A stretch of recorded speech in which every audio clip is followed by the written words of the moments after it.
Hello and welcome to a new season of Mystic Femininity. I hope that your 2025 has started off wonderful and beautiful as you are. We are going to get into the focus of today's podcast, which is awakening your inner goddess, embracing the divine feminine. You are a sanctuary that is yearning to be explored. There is such a deep desire in many women today to really go into the depths of their divine feminine energy. In this world that often glorifies hustle culture, that hustle grind, it is time to go back, return to the essence of who we are. Women are intuitive. We are powerful beyond belief, and we are deeply connected. Today, we're going to peel back some of the layers and dive into the heart of the divine feminine, discovering what it truly means, because there is so much, I will say, mysteriousness that's out there, or myths, if you will, that are out there that really can convolute what it is. And I will say, the feminine is something that is extremely elusive.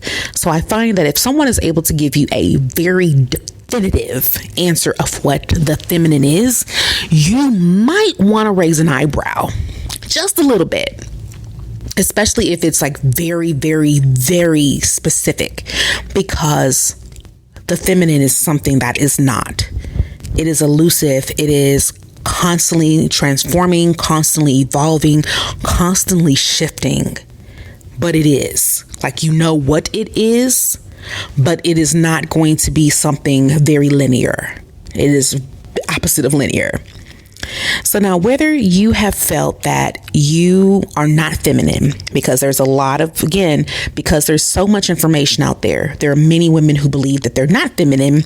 And so they're out there trying to search for something that is like, it's like you're in your house and you're frantic, you're in a chaotic mode, and you're looking for your phone, and you look all over your place for your phone. And then after you give yourself a second or two to like kind of simmer down, you look at your hand and where your phone has been with you the entire time. So often when I hear women who say that they're trying to be feminine, they're on their feminine journey, air quotes, I have to kind of pause, and at one point was very perplexed, because what are you on a journey for? You're already there. I'm very confused. And so we're going to go into what it is to be feminine, what it is to be in your feminine energy.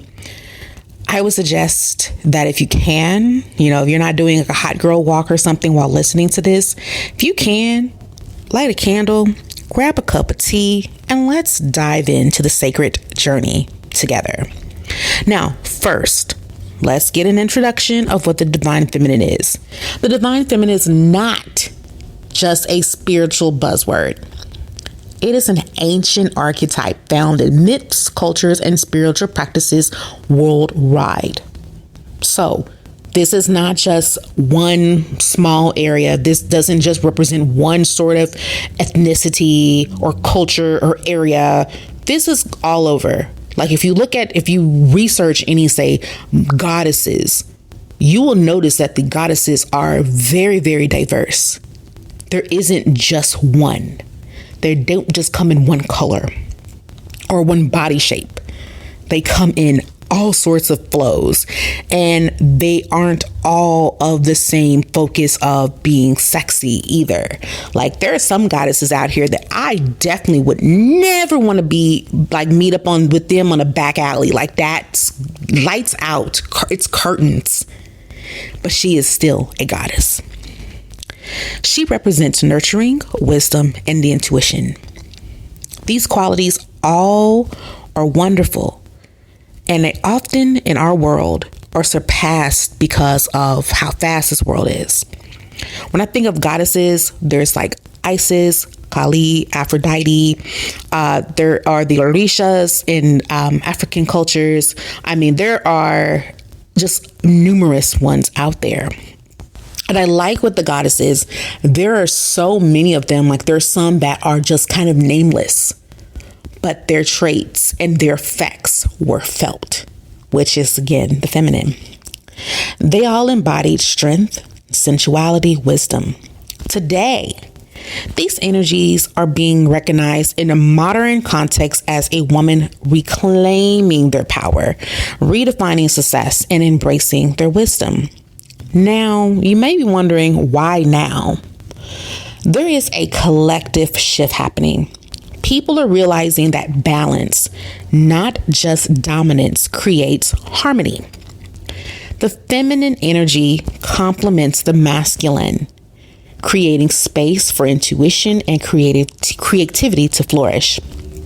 If you listen to any of my episodes in the first series or season, you understand that being in your feminine, you need both.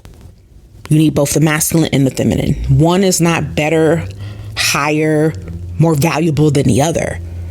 They have to be coincide. And so the way our world is at right now, at least in my humble opinion, there is a over dependency of being in the masculine.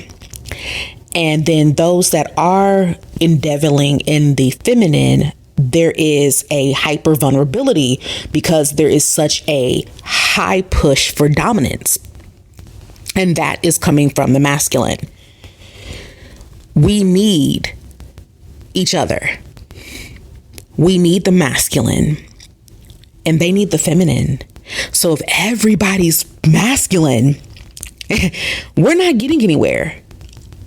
Like if you look at when you put in batteries, you have to put them in a certain way for them to work. You can't put them opposing each other. It won't work. The machine won't work. Whatever you're trying to do won't work. And that is where we are in our world right now. We need both the masculine and feminine. And so there is this collective pivot. With collective pivots, they do not go rapidly. It will be a very incremental sort of change. But with any change, there will be noticeable discomfort and unease because there is a shift. Now, going into like the next area, awakening your goddess within. If you've ever felt more in tune with your emotions or had an urge to make changes in your life that align with your authentic self, if you've ever had those things, you can thank your inner goddess. She's waking up from her nap. Now, signs that you are kind of waking up to your inner goddess is heightened intuition, a pull towards self-care, and even a desire to create boundaries. You may feel more compassionate towards yourself or others, or feel a longing for connection with something greater. Embracing this awakening is about recognizing that the feminine traits like compassion, creativity are strengths, not weaknesses. When you begin to own your goddess, you will go through what I feel is like a decluttering of your energy in your life. You will begin to see the gaps in your life and the areas in which that may be dead, that may have wilted. And you may feel anger, you may feel frustration, you may feel sadness, because in our society rewards us for being in a constant state of dissociation. And it rewards us for being in a constant state of hustle and to abandon ourselves for someone else's dreams and fantasies. But also, in order for us to feel as though we're someone, we often sacrifice ourselves willingly, and to some degree unconsciously. Because in our minds, we think that by sacrificing ourselves, we will be able to propel. But what happens is that we slowly, incrementally begin to wither. And the withering, when we start to wilt in a way, we often are so disconnected from our goddess, we don't connect the dots that is her. That is why we're wilting. And depending on what cultural path you have, how your upbringing has been, you may have never been connected to your goddess, ever. You may have never been into your feminine, ever. It could have been unsafe, be it because you were taught that, be it like direct messaging from your family and communities and religion, that being a feminine being a woman is inherently negative, or it's dangerous, or that it's evil.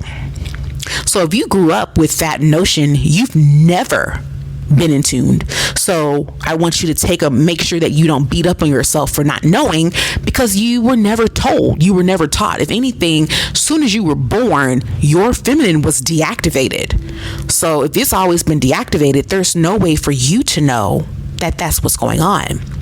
But as we progress throughout life, we go through puberty, there is a bit of a spark in that, but oftentimes again, that particular transition is met with such fierce disdain that we hate our bodies. We do everything in our power to try to not grow, to stunt our own growth out of protection. And again, this is very unconscious, but it's the stimuli that you're meeting. If having boobs and maybe some hips and a butt could potentially make you be a target, guys are acting differently around you, that can feel uncomfortable. And we want to feel safe, which is, human. Don't feel bad that you have not connected with your feminine. Even for the woman out there, or younger woman who may have been very promiscuous, that in itself is the same thing. It's the same coin, but on the opposite side. If I use my sexuality to get what I want, then that will make me safe. And then there's this war between the polar opposites. I'm sexy or I'm not sexy. I denounce everything that could be perceived as womanly, as negative or evil or beneath me. And so you have this war. So you have two, basically, it's the same woman, but on the opposite sides of the coin. Same woman, different sides of the coin. And it makes it to where that when you do slowly begin to come out and start to ask questions about your goddess, especially if you go into the transition of what is, to me, it's the maiden to the crone phase. This kind of what I would say science and medical professionals will call perimenopause. When you begin to go through those phases, it's incremental. It's not sudden. Nothing is sudden or just like automatic with humans. But when you do begin to see more incremental piling up of the transition occurring, what women often do is that they start drinking more. Some, if you've ever used substances, that will be something that you will use potentially more of. It could be, and substances doesn't just mean white powder. That could be food. It could be shopping. It could be sex. It could be overworking. Like, this is where we get that boss bitch sort of flow that comes in, and I'm going to start a business and I'm going to do this, that, and third in order to feel something. And that is because that goddess is starting to wake up, and she's now becoming to where she is not going to remain silent. You're going to have to address her. I look at this inner goddess because when I think of inner, I think shadow, I think dark. And so when I envision the inner goddess, she is dark. And one of the things in our spiritual journeys as feminine beings is we are required to integrate our darkness, our shadow, our feminine, the darker feminine, not the cosplay feminine, but the true essence. And within that integration, really looking at the darkness of the goddess, it is probably one of the most highest self view I think that there is. And I know that that can be very controversial because we associate light with the higher and dark with lower. But our light at times can be a lower entity. It can be hijacked by a lower entity. But our darkness, our shadow, in some ways, to me, is the most beautiful because it has been hidden. It has been protected. And it is in its most pure state. And as you begin to be awakened, allow yourself to be fully present and go through the journey of it. Now, giving you some of the more spiritual aspects, you may be like, okay, Mystique, babe, how do we use this in the day-to-day? So, have some practical ways to awaken your goddess in a daily phase. Start small, incremental is always going to be the name of the game. Dedicate at least 10 minutes a day to journaling. Ask yourself, what does my soul need today? Right now. And if you're really bossy about it, do it twice a day. Do it in the morning and do it in the evening. And I bet you will see different answers at the different times, or you may get the same answer. And if you get the same answer perpetually, continuously, then I need to hold your hand, look you in the eye and ask you why you're not fixing that. But I also understand that sometimes the call of the soul, the request that the soul is asking, may be very uncomfortable. It may be very scary. Next thing you can do is meditation. This will help you to connect with your higher self. Visualize yourself as a goddess.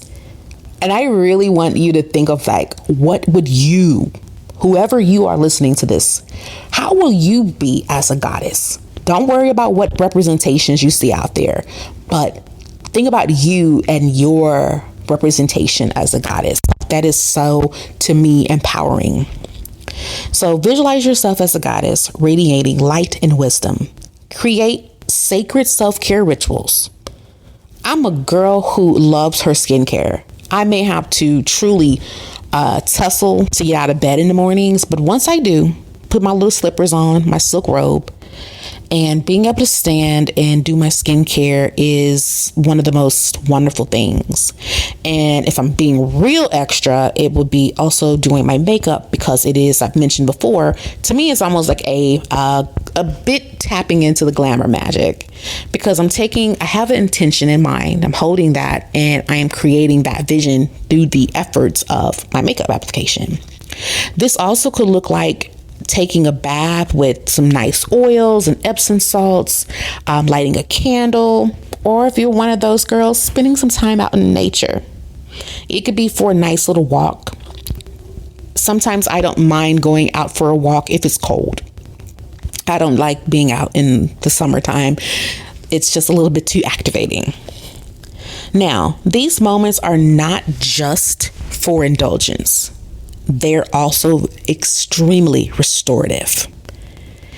And another area that you can work on is that we all have heard, it's so taboo, words are powerful. Words are meaning.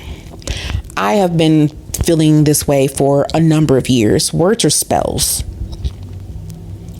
And with the universe, we can either speak light into our realities, since we are co-creating with the universe. We can be creating chaos and friction, or we can be creating light and ease. You choose your battles, because I know out there are some chaos witches out there. I'm not about that life. That is not for me. No judgment. It's just not my life. But words are very powerful. You can use your affirmations. I trust my intuition. I am worthy of divine connection. My inner goddess is alive and thriving. or make some that really speak to you. And I would just say as a tip for you, you know that the affirmation is hitting well when it makes you uncomfortable to write it. To me, things that are flowing, unless I'm in a hyper flow of like the divine and it's like coming through, cool. That's one thing that's going to flow quickly. But I can tell when it is something deep that I've hit like an iceberg of my divinity is when it's hard to write it. It makes me uncomfortable. It scares me. And then I still need to write it anyway and then speak it. Next thing, trusting your intuition. So you can go through all these phases, learning about the goddess, doing practical means, yet if you don't trust what you know or what you're hearing, it's going to cause you so much frustration. Trusting your intuition can feel scary because to a degree it gets to a who the hell am I? And then you have to say, who the hell am I? And own that I am whoever you are. Because trusting requires you to let go of external validation. That is a hard thing in this modern world. We have goals that we create. Sometimes goals can be quick. For some of us who are very driven, we may create timelines in which we want to hit X goal. I will use an example that's very personal and dear to me, and especially it's befitting because it is just like January 3rd when I'm recording this. We all know weight loss goals. And we give ourselves these deadlines. I'm going to lose X amount of pounds by the third quarter of the year, and then by this, I'm going to be here. Sometimes those things happen, and it's beautiful. There are other times in which the goal is not able to be met in the timeline. And sometimes we are okay with that. We can push out. We can maybe reflect and say, well, I did have a few things come up. I wasn't as dedicated. I wasn't as focused. I didn't do my workouts as much. I ate a little bit more than I should have. I'm going to try again. And then you try it again and it's still a delay, or you're getting some results, but very minimal. What people like when it comes to weight loss is for people to be able to say, oh my God, you're snatched. Where's your waistline? It must be on witness protection. Like, what's going on? The cakes are caking. The peach is up there, and like everything's looking wonderful. To have a goal and not be able to have the external validation for it is major difficult, and it will be very disorienting. Very, very disorienting, because you'll feel like, well, I see others getting it. What's wrong with me? I see Susie over there. She's like stacked. I could put a whole coffee shelf over there and it's going to stay. Like, that is what happens with this external validation. And then it begins to erode your trust in yourself. And then it erodes your drive, your discipline to create. And I look at that weight loss one because that is an extremely pointed one for a lot of women. For some women, their weight has been what it is, and it's comfortable and it's wonderful and it's been rewarding. Again, external validating. But for those that may not be, it's been kind of a negative, chaotic thing, or things happen where maybe you once had a certain size and then you did something magical, like birth a whole beautiful tiny human, and then the body is shifted and the body will never be what it was prior to the inception. And so you begin to lose trust. But to regain your trust in your intuition and tapping into the divine, it's the same thing, and if not more critical. But it requires you to take a incremental but actionable focus of tapping back in. You can take 5 minutes a day in complete silence and ask your intuition a question and notice the first thought, feeling, or image that arises. Your intuition is not loud. Your intuition is not loud. It is very quiet. It's a soft nudge. It's a little gentle pull. Honoring it takes practice, but it leads to profound clarity. Now, as we wrap up this first episode for the season, I want to take a moment to honor the goddess within you. She has always been there. She's waiting for you to acknowledge her, trust her, and embrace her gifts. Awakening your inner goddess is not about perfection. It is about connection, compassion, and stepping into your divine power. Now, if this episode resonated with you, it resonated on a soul level with you, I would encourage you to share this on your social media, be it Facebook or whatever you use. Share it, and maybe this could help a fellow goddess out there who's trying to tap into herself. And don't forget to subscribe for this so that way you don't miss the next chapter of this journey of the divine feminine. Together, we'll be creating a movement of women who embrace their mystique and their own power. Until next time, keep shining, keep trusting, and keep stepping into the divine light. Goodbye.